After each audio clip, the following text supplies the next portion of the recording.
Greetings, lovelies. Welcome back to another episode of Technically a Conversation. Here, we're sharing some interesting topics with each other. You know the drill. Hopefully, you're finding it interesting too. I am a mere half of your host, Isela. Joining me, as always, the fun injector, Jose. How's it going, everybody? How was your weekend? Good. How was yours? It was lovely. I got to go out of town and visit some friends in Austin. Oh, nice. Yeah, it was lovely. I edited the podcast. You deserve all the in and outs or whatever. And I'm referring to the burgers. I don't know if my stomach can take that because I know I've definitely gained the COVID-20 during the COVID-19. So don't worry. I feel like everybody has. So don't you worry about it. So this week, we're going to be kicking around the knowledge soccer ball, if you will, all about dreams. Oh, nice. Yeah. So we're going to talk about, does everyone dream? Where do scientists believe dreams come from? We're also going to discuss some really good works of art that have been inspired from dreams.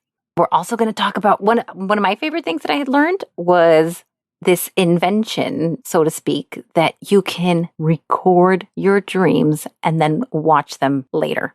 Nice. Isn't that interesting? That's really cool. You ready to jump in? Let's do it. Yay.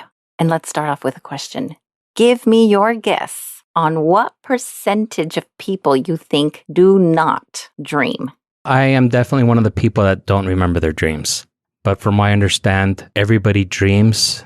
It's just that people don't remember it. Look at the smartness over here. Yes. Not just another pretty face. That's right. That's right, ladies and gents.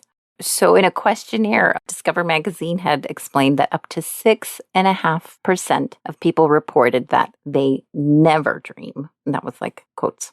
But a new paper was asking the question, which is exactly what you said. Is it possible that these quote unquote non-dreamers simply don't remember their dream? So they took in a bunch of these patients that said that they don't dream. They specifically took people with REM behavior disorder, which is a rapid eye movement behavior disorder. This REM behavior disorder, I'm going to refer to it as RBD. It's OBD's brother. It is. Or ODB's brother. That's his crazy, that's his dyslexic cousin right there. So they took all these people that said that they don't dream and they put them in sleep clinics and the whole nine and recorded them. And according to the Journal of Sleep Research, everyone dreams. Everybody. So you were absolutely correct. Great job. Thank you. I should cite the paper in the journal. It's called Evidence That Non-Dreamers Dream, in case anybody wants to look it up. It was pretty interesting. So, next question is, if everyone dreams, what has the research really shown us thus far? I don't know if you watch Netflix, but there's a show called Explained, and they have like all kinds of different topics. The one that I took this next tidbit of information was The Mind Explained, and they were talking about specifically dreams in this like really short 20-minute episode in case anybody's interested. There were some worldwide patterns that were popping up. And here's your great guessing skills. We're going to put them to the test again. What do you think some of the most common, they list 3 most common dreams that happen pretty much universally. Falling? That's one of the few dreams that I remember. That's definitely one. Ding, ding, ding. That's a good question. I'm not sure. I know some of the popular ones that I've heard are like when your teeth fall out. Yes. Oh my goodness. That's another one? Yeah. Oh, wow. Yeah. That is a very common one. Maybe that you're being chased. Oh my God, I swear. Have you been watching this show too? No. That's awesome. Actually, I was going to ask you what Netflix was. I don't think I've ever heard of that. Oh, just such a story. Especially during COVID, everybody got to know Netflix intimately. Yeah, so that's really excellent guesses. The first one was being chased. Second one was falling. Third most common dream is having sex. 1 in 5 people do dream that their teeth fall out. So yeah, those are all really good ones. I usually dream that my teeth fall out while I'm having sex. Oh my God. That would be really awful after you've been chasing the girl and then you fell in love. All the things coming together. So, another interesting tidbit was men are more likely to dream of other men, 67% more likely, which is a pretty high percentage, I thought. Whereas women dream of both women and men somewhat equally. I see the wheels turning on your what? I can't say that I remember who is in my dreams, but the few times that I do remember, it's usually family members. Oh, that's interesting. Probably because I would think you spend more time with them is kind of what I would venture to guess. Yeah, especially right now during COVID time. I mean, aside from you, the only people that I really see are family. Right. And then I had that one dream about you that I told you. We were like in a massive grocery store. It was really strange. Anyway, very similar to those lines on that show, they were explaining away the same thing. Like perhaps men would dream of other men because that's really who is in the primary office spaces. So they really work with more men possibly. So I'm not really sure, but that was the thing there. Let me backtrack a little bit because you can't just say that you had a dream that we were in a grocery store and not tell me what the dream is about. You know what? I wish I remembered. All I remembered was, and I'm telling you, it comes to me in like the weirdest times. It comes to me in like a feeling, like once I can remember how I felt in my dream, then like all these weird images come flooding back. And of course, like, you know how they never make sense, right? But you and I were in a grocery store. Think about like a Whole Foods. It was like really big. And it was really like fancy. I remember we were laughing at some of the products, but I don't remember us even buying anything. Like, I don't know what the hell we were doing there. We were just going to clown on products, I guess. Yeah, I've never been to Whole Foods, so I don't think that was me. I'm pretty sure you were dreaming about somebody else. No, or maybe I just wanted to bring you into that Whole Foods world. I'm like, come, follow me. This is a pretty cool place. Yeah, I usually only shop where they have processed food, so it doesn't sound like me. They do have processed foods, believe it or not. Oh, cool. Yeah. Should take a little field trip. See, I'm going to bring you into, and then it's going to be deja vu. Oh, deja vu for you. Yeah, I know. So our dreams too seem to have a correlation with what takes place during the day. And a Harvard professor of psychiatry, Dr. Stickgold, recruited several students to play Tetris 3 to 4 hours a day. And sure as heck, these kids were reporting seeing Tetris or Tetris-like shapes in their dreams. So there you go, proven that what we see throughout our day somehow will make itself into our dreams. In this same study, he also included some other people in a same type of test, but specifically with people that have memory disorders. When they would wake them up and ask like right away what they were dreaming about, they also reported Tetris-like shapes. But the weird thing is they probably, is what I'm assuming, had like some type of short-term memory disorder because they don't remember playing the game. Oh, wow. I know, really weird, right? That was some pretty interesting information on Mr. Stickgold and his tests there, or experiments, I should say. Yeah, I remember when I was younger, I would definitely play a lot of Tetris. And I would remember like that I would close my eyes and I could still see the shapes, almost like it was burned into my retinas or something. Oh my God, that is so cool. Do you remember also like the colors, right? Wouldn't some of them be like purple and then some of them were like green and stuff like that? I don't think that I ever paid attention to that. You know, I would close my eyes and I would see all black and then I could see the outlines of the shape. I can't say that I remember dreaming about them, but, and again, I don't remember most of my dreams, if any, so. Well. It's not saying much. Well, yeah. We had to get Gold Stick to wake me up in the middle of my dreams. Yeah, that would be annoying. You'd be like, let me sleep, leave me alone. Especially as I'm an insomniac too, so it would get me especially grumpy. That is very true. Oh man, we wouldn't want you in any of those experiments. So, kicking around this knowledge ball some more, from the Scientific American, this was taken from The Science Behind Dreaming. Neurologist and founder of psychoanalysis, Sigmund Freud, and Swiss psychologist Carl Jung had a more modern theory saying that perhaps these dreams were really just repressed longings, some kind of unresolved wish, or maybe a repressed wish. Although I don't know how you feel about Sigmund Freud. I don't think he was like 100% on the money on a lot of things. Yeah, no, he's not. A lot of the theories that he came up with, they've been kind of proven not to be right on the ball. But I think that he's still given credit because he was one of the first people to start asking questions and start trying to do experiments to find out. Again, some of his methodology was not the best, but just being the grandfather of psychology, he kind of did the best that he could. Right. I do know that he is kind of coined to be the inventor of talk therapy, which honestly, I think that's fantastic. What a better way to get things out and off your chest than by talking through them. And how weird that that's even a concept. Salons have been doing it forever. You know what I mean? Anyway, so moving on. Another prominent neurobiological theory is saying that dreams really don't actually mean anything. It's really just like a product of our wacky electrical brains firing off, and it's pulling from our recent memory. So it's really just like a nonsensical story that's trying to be sewn together just to kind of make sense of what took place throughout the day. I think there's some validity to that. I've woken up several times what in the heck did I just dream?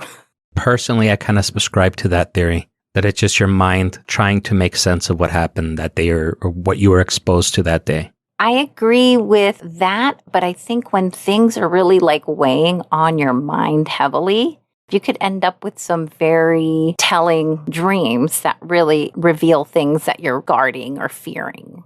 One of the things that I remember when my little sister, or I call her my little sister, right? She really kind of is.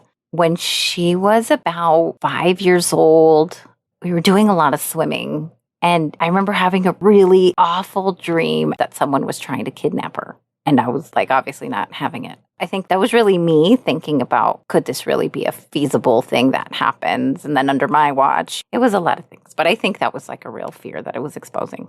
I mean, you're probably right. There's really not any clear definition about that.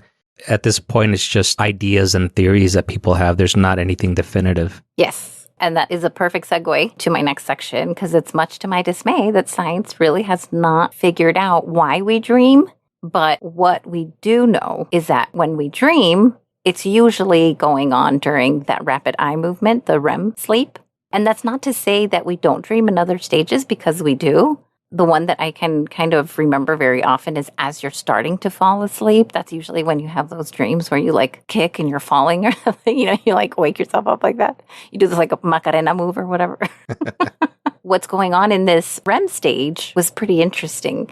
They said that the brain waves really, really slow down for our frontal lobe. And remember, the frontal lobe is the part that's responsible for reasoning and judgment.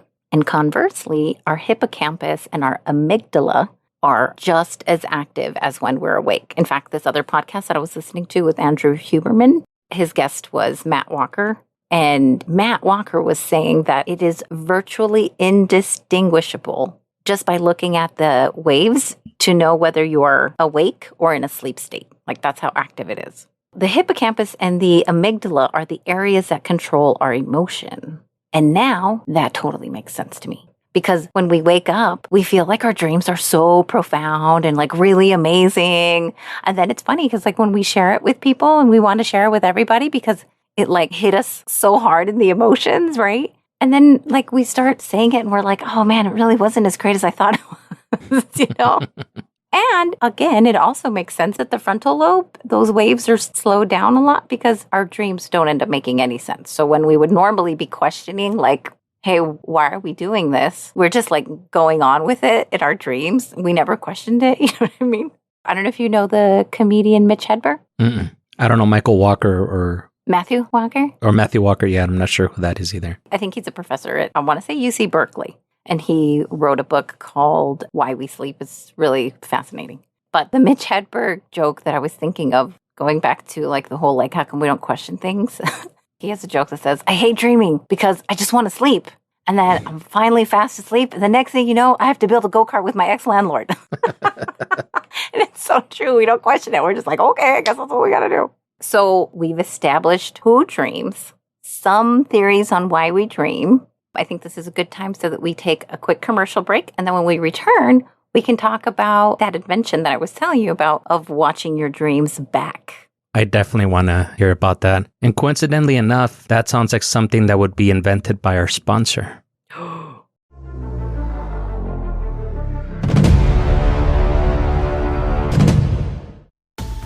The Science and Technology Advanced Research Laboratories is the largest international chain of non-governmental laboratories in the world, and we are now hiring. We're seeking the best and brightest scientists and researchers at 3 of our most prestigious locations.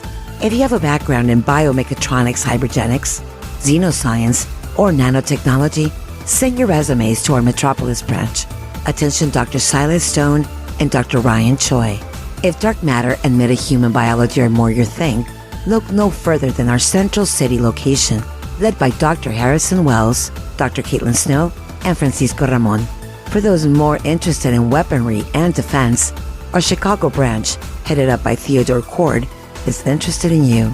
Star Labs are leading the world in exciting new technological discoveries that are bringing us tomorrow's world today. Come, be part of it. We offer full medical and dental insurance.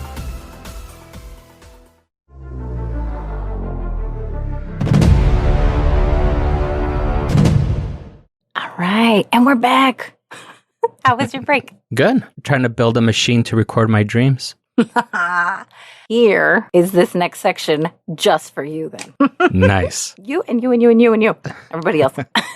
So even before we get into that, I guess I kind of want to know how you feel about that. Because now it's going from like a dream being kind of an intimate thing. Or would you be like totally for it? Like I would totally want to see like a video of it. I totally would want to see a video of it. What about you? I think I would, especially just like on a regular time and not when like anything's really like particularly ailing me. I would want to screen them first in case I am having a sex dream. I wouldn't want anybody else to see my fantasies and perversions. I think we as an audience would also want you to screen that out. We're like, whoa, we're not ready for this. I'll put them up on YouTube so that everybody can watch them. I know. I don't know. Yeah, no, I might have to open up an OnlyFans. Oh, there you go.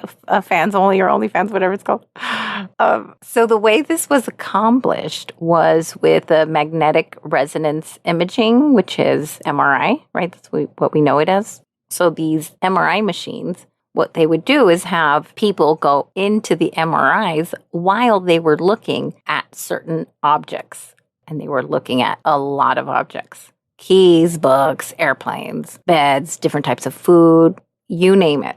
They tried to get as big of a database of their brain waves so that they could later match those waves as they're looking through all the different objects and match it to the waves that were actually being recorded when they were asleep in the MRI. It's almost like this brilliant legend to a map. Like a Rosetta Stone. Exactly. That is exactly it. The recreation videos matched with about 60% accuracy, which, let's face it, I know it's not like super fantastic, but it's still more accurate than guessing. So I thought that was pretty cool. It is. I would definitely want to see that. I agree. Me too. In this last part of the podcast, I thought it would be pretty interesting to talk about some of the famous works that have been inspired by dreams. I don't know how you feel about that. Yeah, definitely. This section is brought to you by HuffPosts, the famous ideas from dreams. I'm going to let you guess this one. There's a movie that was inspired by a dream from Christopher Nolan. I know you love him. Which movie do you think it was? Inception for $100. That would be $100 Monopoly money. Great job. Yes. Fantastic. Ding, ding, ding. Yes. And for everybody out there who has not seen this movie, I'm not going to say shame on you. I'm just going to say I highly, highly recommend, as opposed to 2020. Don't really recommend that one. No, it is definitely a remarkable movie. One of my favorite of all time. I agree. Yes. And my daughter even loved it. And I think she watched it when she was 10. And she was able to follow it. So I don't think it should scare anybody. Another great work that came out, The Rolling Stones, I Can't Get No Satisfaction. I can't get no. Right? I think everybody knows that one. I don't even not have to sing that one and subject you through that. No, please do. Please do. I encourage you. I'll have you sing this next one. Jimi Hendrix, Purple Haze. Well, I thought that would have been inspired by drugs. I think there was a marijuana plant called Purple Haze, wasn't it? Or was that a dream? Am I dreaming right now? No, I think you're right. I want to say there is a strain or a type of marijuana that's called Purple Haze. I don't think the marijuana came before the song, though. But apparently it was reported that Jimmy told an interviewer that it was based on a dream where he was walking under the sea. Already walking in the sea. That's already pretty BA, which stands for badass people. And he was enveloped with this purple haze around him, which kind of makes sense. Purple haze all around. That's a better interpretation of what that song was than the one that I had heard. So I'm going to replace my memory of it being drug related and then replace it with being a dream. Yeah, well, because he even told an interviewer. I mean, straight from the horse's mouth. Yeah, there you go. Here's another great song, Beatles, Yesterday. I would not have guessed that one. I wouldn't have guessed that either. The interesting story behind this one was Paul McCartney went directly to his piano after waking up, and that for months he kept asking people, "Are you sure you haven't heard this?" Because he kept playing it. He was like super convinced that he might have either stole it from somebody unconsciously, or it sounds like it was so together that he was like, no. This had to have come from somewhere. But yeah, pretty interesting. I think more evidence that our dreams are influenced by the things that we're passionate about. Paul McCartney is one of our most prolific songwriters that we've ever had. So if he wasn't dreaming about songs, I don't know who else would be. Well, also Jimi Hendrix. Oh, and Jimi Hendrix, come on. Yes, I totally agree. So while we're riding this Beatles train, let's take another pit stop. Let It Be, that song. Let it be, let it be. Unfortunately, Paul McCartney's mother had passed away when he was only 14. But the story goes that while they were on the verge of breaking up, Paul had a dream that Mary, his mom, was reassuring him with those words, let it be. I thought that was really sweet. It is, and two Beatles songs that I would not have imagined were influenced by dreams. If you would have told me to guess, I would have guessed Yellow Submarine. That's pretty much an LSD trip. And so is I Am the Walrus. I Am the Walrus is so wacky. I totally would agree. I feel like maybe that might have been a waking dream / hallucination. So I still think you're right there. Apparently the next morning, that was when he started working on Let It Be on his piano. So going over to writers, Stephen King's Dreamcatcher. I haven't read it. Have you read this book? I have not. Okay. I know you like the horror genre, so I thought I would ask. But Stephen King apparently was in a car accident in 1999. He was just walking down a road in Maine, kind of minding his own business. Then he was hit by a minivan, and it resulted in one of his lungs being collapsed and then a leg completely shattered. While he was recovering, he had really vivid dreams, and that's actually how that plot came to him. In this particular case, I don't know if we can say that it was inspired by a dream. Wouldn't it be like inspired by a nightmare? Yeah. At least he's definitely been fodder for some of my own nightmares. I hate to say it, which is probably like his end goal. So let's keep it real. Yeah, he's the master of horror. Oh, he really is. He's talented in a very sick way. The Police also were inspired by a dream with the song Every Breath You Take. By the Police? Yeah. Oh, okay. Sorry, that makes sense now. Yeah. Does it? No, originally when you said that the Police were inspired by the song Every Breath You Take, I thought you meant the literal police. Oh. Like I thought you were going to tell me that they had solved a crime or something. You're like, holy, what? Yeah, never mind. Sorry. You're like, I want to hear the story behind this. Wait. Who cares about the singing group or whatever, the band? The song Every Breath You Take, which is like an old, I think it's 80s, is when it came out in the 80s, right? That sounds right. With Sting? Yes, exactly. So the story goes with this one is that Sting woke up in the middle of the night with that lyric, Every breath you take, I'll be watching you. So he quickly went to the piano and he wrote the entire song in 30 minutes, which is pretty fast. Was it a dream about a stalker? Because that song sounds very stalkerish, right? It is so stalkery. I also feel like this one didn't catch a lot of heat. But do you remember, when was that? Maybe 3 years ago or 4 years ago now? When the Christmas song, Baby, It's Cold Outside, Baby, It's Cold Outside, and then the guy keeps trying to seduce the girl. Well, yeah, he's like convincing her, but he's very pushy. It's very like sexual assault-ish. It's like the anthem for sexual assaulters. And Every Breath You Take is the anthem for voyeurs.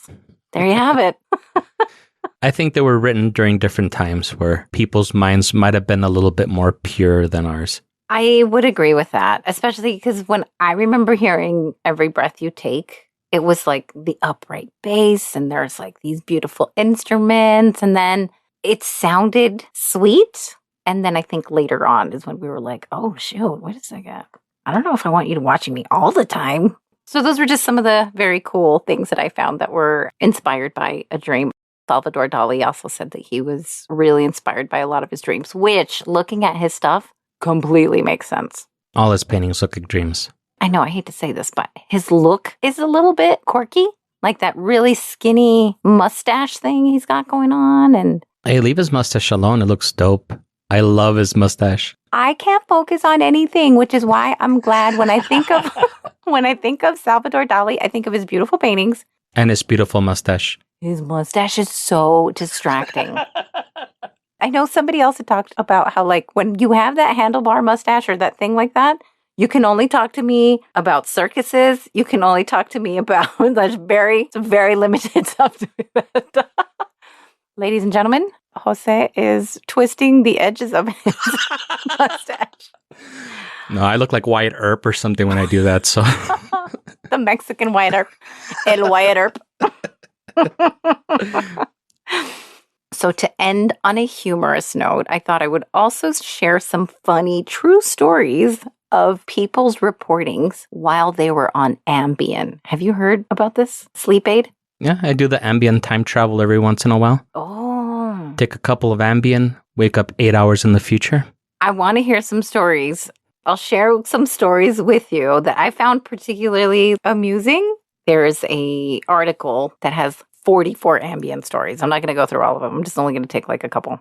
This guy was taking Ambien for about 6 months and would often wake up to like his kitchen, like in complete chaos. And he was like, what is happening? He said knives were out, cutting boards everywhere, skillets everywhere. It was like he was preparing a 12-course dinner or something. And he didn't understand why this was happening. His girlfriend set up a video camera, and that was when he finally realized it was him waking up and causing this whole ruckus. He had zero recollection of it. Even on 2 occasions, he woke up to his car parked in his neighbor's driveway. So he must have driven.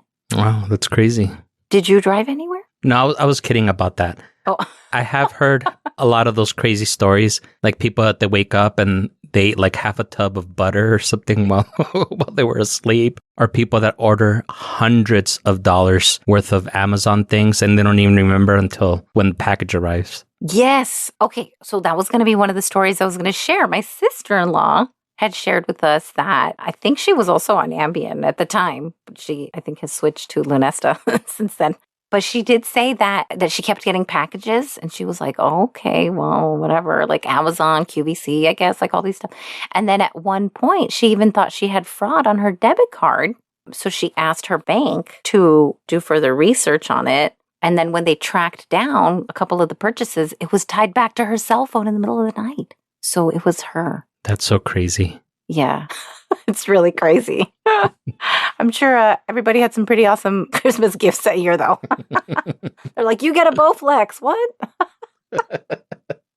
And then another story that I have to share because I thought it was pretty funny. One of my longtime friends since like the 6th grade, he took Ambien and he says he remembers waking up like, wait, I had like this coy, flirty text conversation with somebody. He was like, what? Who was that? So he opened up his cell phone and, you know, he was reading it back and it was like, hey, and they were like, hey, what are you doing? And they're like, well, what are you doing? You know, and it was like, kind of like one of those things, you know, well, I asked you, you know, and then when he realized what happened, he was messaging himself. That's why everything was, that's why everything was identical. You don't remember any other stories? No, actually, before you got to the punchline of that one, I was going to say maybe I should start taking Ambien to help me with my self-esteem issues. But No, don't do that. Then you're going to drive all kinds of places. And no. It seems pretty dangerous. It does. Definitely does. Which I have no idea, even after all of these stories, why it's still on the market. Yeah, one of my uncles was taking, I want to say it was Chantix or something. It's one of those medications to quit smoking. And he had to stop taking it because he would tell us that he would have crazy dreams. He never went into detail. I was hoping one day that he would go into detail on the dreams. But yeah, he would just tell us that he would have the craziest dreams. Back in one of my previous jobs, I used to mentor somebody in Georgia. And so every day she would remote into my computer and I would kind of show her some things. And she also took Chantix to quit smoking. And every morning she would tell me like really wacky ass dreams. People's faces appearing like, bodiless, and like she would get super scared. And I think it goes back to that whole like the amygdala's really highly responsive. And she was like, it was the worst feeling. And then that apparently Chantix, I think one of the side effects is like suicidal thoughts or something. I would rather just smoke. I'm wondering if maybe those were the kind of dreams that my uncle was having, and maybe that's why he didn't share them. Yeah, it's better off not knowing.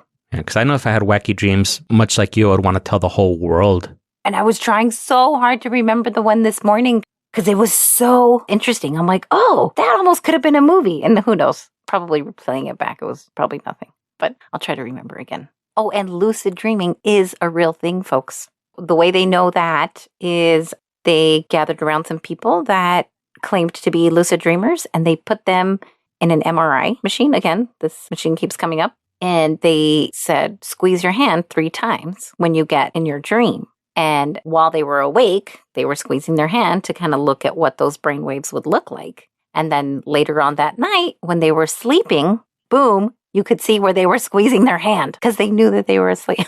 That was really cool. So congratulations, lovelies. You've done it again. You've learned something brand new, hopefully while sharing some laughs with us. And who knows? This might make your next first date a little more fun. Or it might inspire you to take Chantix or Ambien. Yeah, exactly. I don't know, but if you do, please let us know. And just a quick reminder that sometime within the next week or so, we're going to be doing a Lucifer finale recap show for any of you fans out there. So if you're a fan, send us your thoughts, your reactions, whatever's on your mind to greetings@gmail.com, or leave us a voicemail at 915-317-6669. Remember, this is just a bonus episode that you'll get in addition to the regular weekly show. So if you're not a fan of the show, you don't care about it, then you can go ahead and skip the extra podcast. But we do thank you for joining us again. And if you happen to like the show, remember to tell a friend, leave a review, and subscribe. Follow us on Instagram, the email address I just said, and share any and all thoughts with us. We absolutely welcome it. Cuckoo, cuckoo. I am the walrus.